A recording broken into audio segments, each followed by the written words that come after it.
पवन तनय संकट हरन मंगल मूर्ति रूप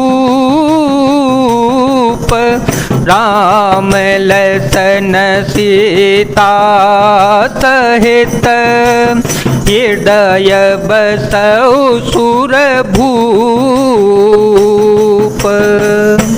देखी मन ही महु कीन प्रणामा बैठे ही बीत जात निस जामा कृसतनु शीस जटाए कबैनी जपति हृदय रघुपति गुण श्रेणी।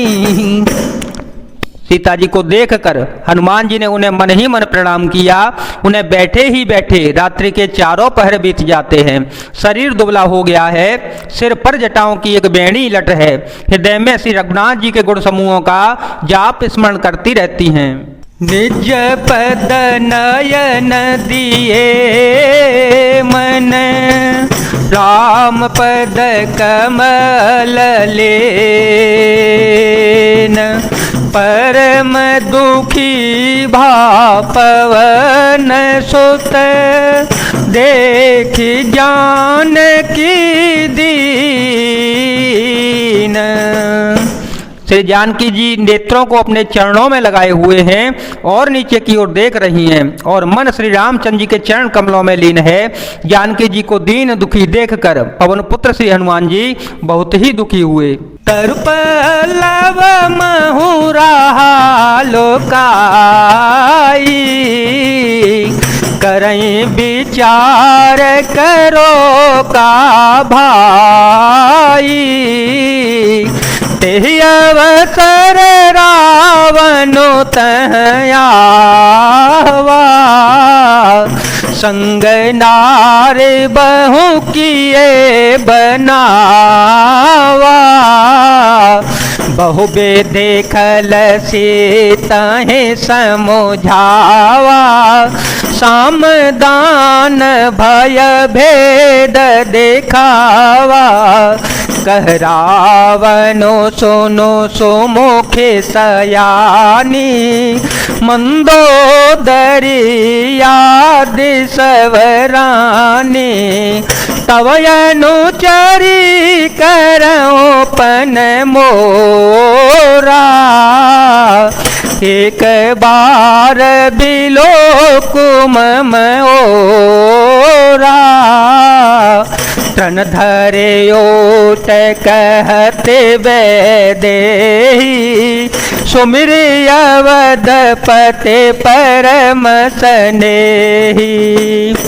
हनुमान जी वृक्ष के पत्तों में छिप रहे हैं और विचार करने लगे कि हे भाई क्या करूं, इनका दुख कैसे दूर करूं। उसी समय बहुत सी स्त्रियों को साथ लिए सज धज कर रावण वहां आ गया। उस दुष्ट ने सीता जी को बहुत प्रकार से समझाया, साम दान भय और भेद दिखलाया। रावण ने कहा, हे सुमुखी, हे सयानी, सुनो मंदोदरिया सब रानियों को मैं तुम्हारी दासी बना दूंगा। यह मेरा प्रण है, तुम एक बार मेरी ओर देखो तो सही। अपने परम स्नेही कौशलाधीश श्री राम जी का स्मरण करके जानकी जी तिनके की आड़ पर्दा करके कहने लगी, सुनु दस मुख खग्योत प्रकाशा कबहू के न लेनी करे विकासा असमन समझो कहते जानकी खल सुधि नहीं रघुबीर बान की सट सुने हरे आने मोही अधम नील जलाज नहीं तो ही। हे दसमुख, सुन, जुगनू के प्रकाश से कभी कमल नहीं खिल सकती है। जानकी जी फिर कहती हैं, तू अपने लिए भी ऐसा ही मन में समझ ले। रे दुष्ट, तुझे श्री रघुवीर जी के बाण की खबर नहीं है। रे पापी, तू मुझे सूने में हर लाया। रे अधम निर्लज्ज, तुझे लज्जा नहीं आती। आपो ही सुनि खग्योत सम राम ही भानु समान परोस बचन सुने काढ़े असे बोलाते खिसियान। अपने को जुगनू के समान और श्री रामचंद्र जी को सूर्य के समान सुनकर और सीता जी के कठोर वचनों को सुनकर रावण तलवार निकालकर बड़े गुस्से में आकर बोला, सीता ते मम कृत अपमाना कटे हो तव सिर कठिन कृपाना नाहि तसपदि मानो मम बाने सुमुखे होते न तजीवन हाने श्याम सरोज दाम सम सुंदर श्याम सरोज दाम सम सुंदर प्रभु भोज करे कर सम दस कंधर प्रभु भोज करे कर सम दस कंधर सो भुज कंठ की तवयसि घोरा सुन सठ यस प्रवान पन मोरा मंगल भवनया मंगल हारी द्रवहो तु दशरथ अजिर विहारी। सीता तूने मेरा अपमान किया है, मैं तेरा सिर इस कठोर कृपाण से काट डालूंगा, नहीं तो अब भी जल्दी मेरी बात मान ले हे सुमुखी, नहीं तो जीवन से हाथ धोना पड़ेगा। सीता जी ने कहा, हे दशग्रीव, प्रभु की भुजा जो श्याम कमल की माला के समान सुंदर और हाथी की सूंड के समान पुष्ट और विशाल है, या तो वह भुजा ही मेरे कंठ में पड़ेगी या तेरी भयानक तलवार ही।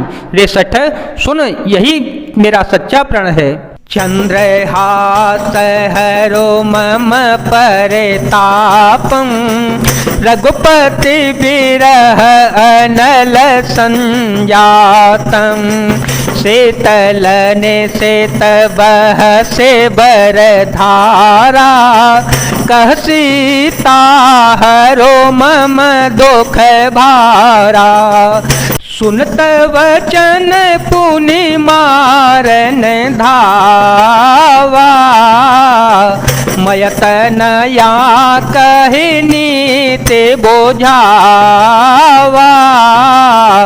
कैसे सकल ने से चरे हम बोलाई सीता ही बहो विधि त्रास हो जाए मास दिवस महु कान माना तो मैं मार विकार कृपाना।